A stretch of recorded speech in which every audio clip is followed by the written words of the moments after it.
the year 1500, we begin a new century and a new style of art. We have already seen this style developing in the works by such masters as Masaccio and Giotto, but the first real master of the so-called High Renaissance style was Leonardo da Vinci. We know a great deal about Leonardo's thoughts because of his extensive notebooks, but we know very little about his personal life. Here are some of the things we do know. Leonardo was the illegitimate son of Ser Piero da Vinci, a notary, and a peasant woman named Caterina. Leonardo was raised by his natural father and father's wife, not by his birth mother. Although Leonardo is commonly referred to as Da Vinci, this is incorrect. Da Vinci means from Vinci, Leonardo's hometown. During his lifetime, he was always referred to as Leonardo, or Master Leonardo. In the Renaissance, it was not unusual for an ordinary person of peasant stock like Leonardo to not have a true family name or surname the way we do today. Therefore, it was the practice to call someone by his or her first name and then add an identifying characteristic, from Vinci, the son of John, the farmer, etc. This was done in order to differentiate Leonardo from Vinci from all other Leonardos who might be living in the area. Sometimes a person became more commonly known by his or her town's name rather than by their own first name. But in Leonardo's case, he remained Leonardo, a major star like Cher or Madonna. Leonardo didn't need a last name. Since the notebooks contain the most information about Leonardo, let's begin with them. Leonardo intended to write a book about art and scientific theory, like other artists of the day were doing. He took notes for this purpose throughout his life. Thousands of pages survive. Others may have existed. Of interest is the script. Leonardo wrote backwards. No one knows for sure why he did this. It could have been a code so others could not read what he had written. Or more likely, he could have had dyslexia. And this is a reasonable theory. We know he was left-handed, and Leonardo may have just adapted to this condition, learning to write backwards. In his notebooks, Leonardo made minute drawings of natural phenomena. Water, clouds, smoke, insects, seashells. While in Milan, he climbed into the Alps and made studies of flowers and also fossils. Leonardo's fossil studies showed how advanced his thinking was. He asked, how could these shells have been carried to such a high place and deposited there? He also calculated the age of the earth to be much older than the 5,500 years dated by the theologians of the day, and this was a very unpopular view that would have gotten him in trouble with the church. But Leonardo did not publish these ideas, only jotted them down in his personal notebooks, so no one knew what he was thinking. Some of the most exciting drawings Leonardo made were of the human body. He was the first person to really study it scientifically. He dissected bodies, an unheard of thing at the time. In 1508 in Milan, he dissected up to 50 bodies of men, women, and children. This drawing, showing a child in a womb, was the first drawing ever done of its kind that we know of, and very accurate too. He also made drawings of muscles, bones, and all parts of the human body. Why did Leonardo, an artist, make these studies of the body? Some believe he felt that other artists made the human body look like a sack of nuts. They did not observe nature. Their paintings and sculptures were not realistic enough to suit him. Leonardo also designed machines of war. Seems out of character for a man who loved nature so much. Leonardo designed the first machine gun, a tank, cannons, among other things. He also designed a type of airplane or helicopter. These have been built today and tried out. One major problem: no source of power. Leonardo failed to invent the steam or gasoline engine. If he had, think how differently things might have turned out.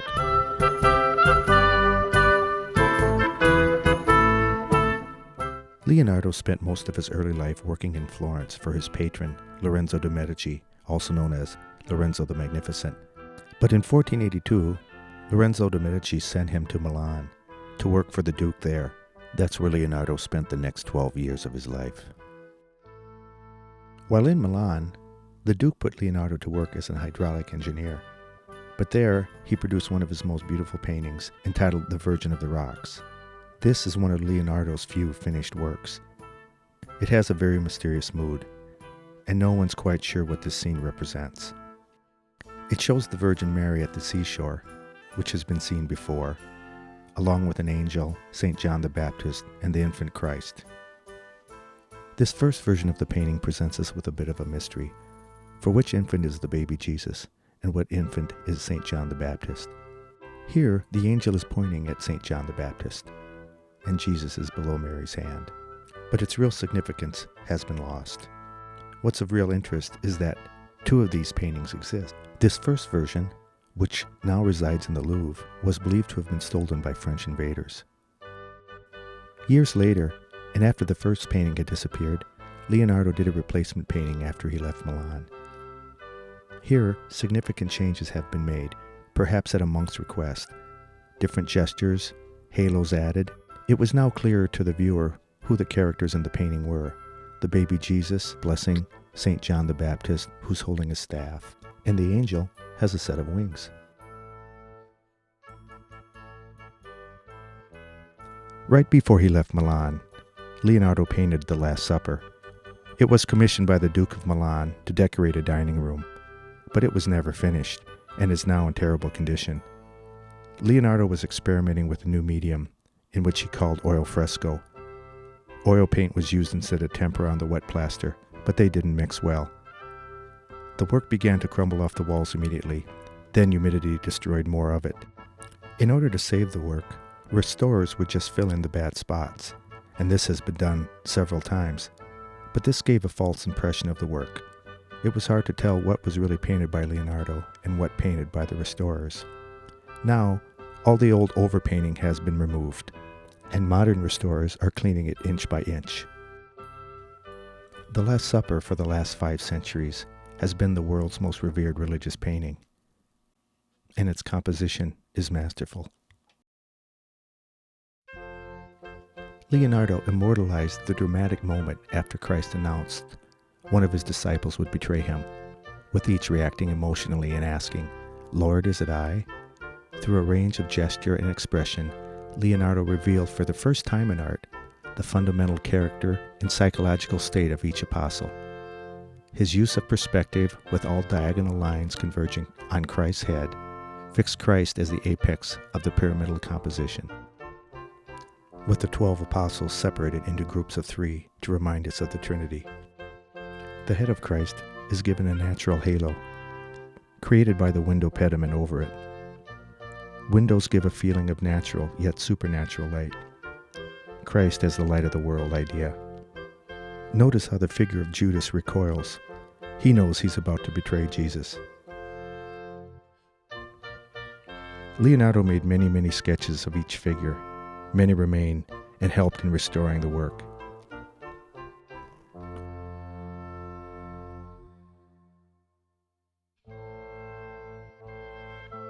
It hung in Napoleon's bedroom until moving to the Louvre in 1804.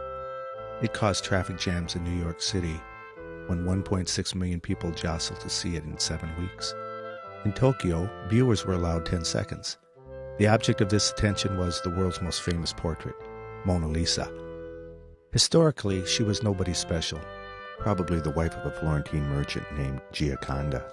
The prefix Mona was an abbreviation of Madonna or Mrs. The portrait set the standard for high Renaissance painting in many important ways. The use of perspective, with all lines converging on a single vanishing point behind Mona Lisa's head. And triangular composition established the importance of geometry in painting.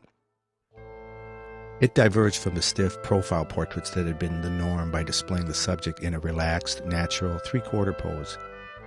For his exact knowledge of anatomy was so evident in Mona Lisa's hands, Leonardo had lived in a hospital, studying skeletons and dissecting more than 30 cadavers. One of the first easel paintings intended to be framed and hung on a wall, the Mona Lisa fully realized the potential of the new oil medium. Instead of proceeding from outlined figures as painters did before, Leonardo used chiaroscuro to model features through light and shadow. Starting with dark undertones, he built the illusion of 3-dimensional features through layers and layers of thin, semi-transparent glazes. Even the Mona Lisa's pupils were composed of successive gauzy washes of pigment. This sfumato technique rendered the whole, as Leonardo said, without lines or borders, in the manner of smoke. His colors ranged from light to dark in a continuous graduation of subtle tones without crisp separated edges. These forms seem to emerge from and melt into the shadows. And then there's that famous smile. To avoid the solemnity of most formal portraits, Leonardo engaged musicians and jesters to amuse his subject. Although he frequently left his works incomplete because of frustration when his hand could not match his imagination, this work was instantly hailed as a masterpiece, influencing generations of artists.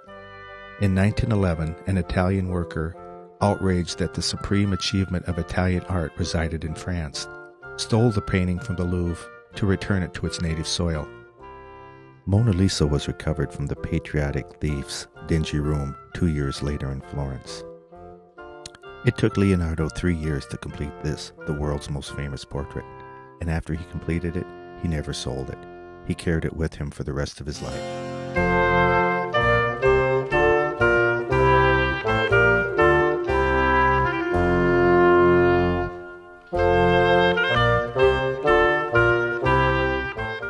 As an infant, Michaelangelo was cared for by a wet nurse whose husband was a stonecutter. The boy grew up absorbed with carving, drawing, and art, even though his family beat him severely to force him into a respectable profession. But the Medici prince Lorenzo the Magnificent recognized the boy's talent and, at the age of 15, took Michelangelo to his Florentine court, where the budding artist lived like a son. Michelangelo did more than anyone to elevate the status of artist. Believing that creativity was divinely inspired, he broke all the rules. Admirers addressed him as the divine Michelangelo. But the price of his gift was solitude. Michelangelo once asked his rival, the gregarious Raphael, who was always surrounded by courtiers, "Where are you going in such company, as happy as a Monsignor?" Raphael shot back, "Where are you going, all alone like a hangman?" Michelangelo refused to train apprentices or allow anyone to watch him work. When someone said it was too bad he had never married and had heirs, Michelangelo responded, "I've always had only too harassing a wife in this demanding art of mine, and the works I leave behind will be my sons." He was emotional, rough, and uncouth, happy only when working or hewing rock at the marble quarry. His wit could be cruel, as when he was asked why the ox in another artist's painting was so much more convincing than other elements. Every painter, Michelangelo said, does a good self-portrait. As an architect, sculptor, painter, poet, and engineer, Michelangelo acknowledged no limitations. He once wanted to carve an entire mountain into a colossus. Michelangelo lived until he was nearly 90, carving until he died. His deathbed words, "I regret that I am dying just as I am beginning to learn the alphabet of my profession."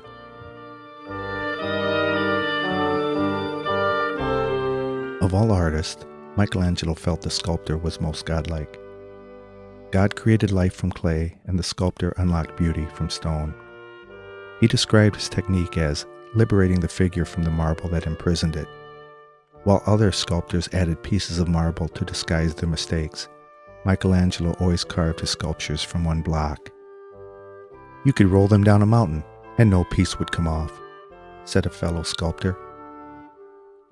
The first work to earn him renown, carved when Michelangelo was 23, was the Pieta, which means pity. The pyramidal arrangement derived from Leonardo, with the classical composure of the Virgin's face reflecting the calm, idealized expression of Greek sculpture. The accurate anatomy of Christ's body is due to Michelangelo's dissection of corpses. When first unveiled, a viewer attributed the work to a more experienced sculptor, unable to believe a young unknown could accomplish such a triumph. When Michelangelo heard, he carved his name on the ribbon across the Virgin's breast, the only work he ever signed.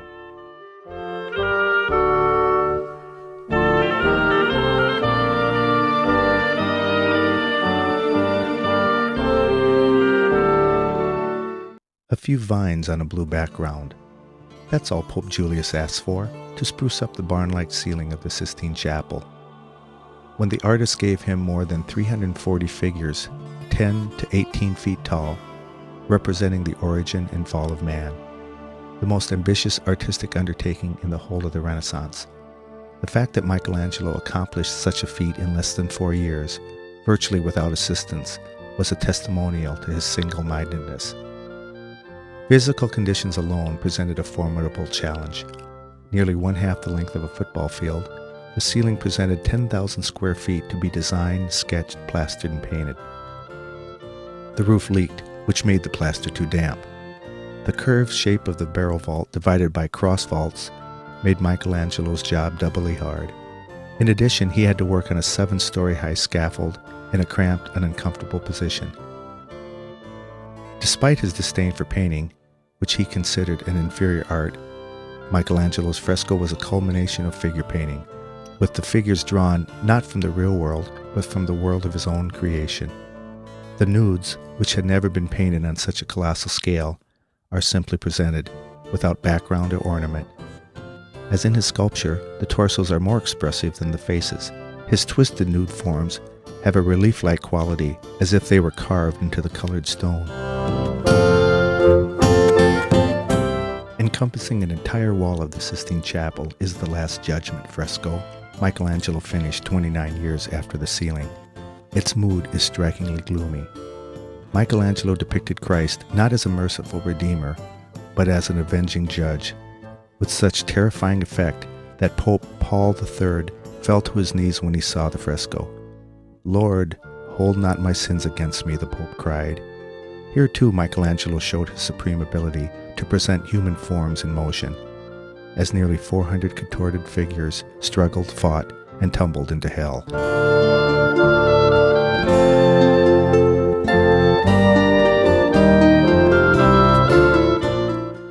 Of the three major figures of the High Renaissance school, Leonardo, Michelangelo, and Raphael, Raphael would be voted most popular. While the other two were revered and their work admired, Raphael was adored. A contemporary of the three men, Vasari, who wrote the first art history, said Raphael was so gentle and charitable that even animals loved him. Raphael's father, a mediocre painter, taught his precocious son the rudiments of painting. By the age of 17, Raphael was rated as an independent master. Called to Rome by the Pope at age 26 to decorate the Vatican rooms, Raphael completed the frescoes aided by an army of 50 students. That same year, Michelangelo finished the Sistine Chapel. "All he knows," said Michelangelo, "he learned from me."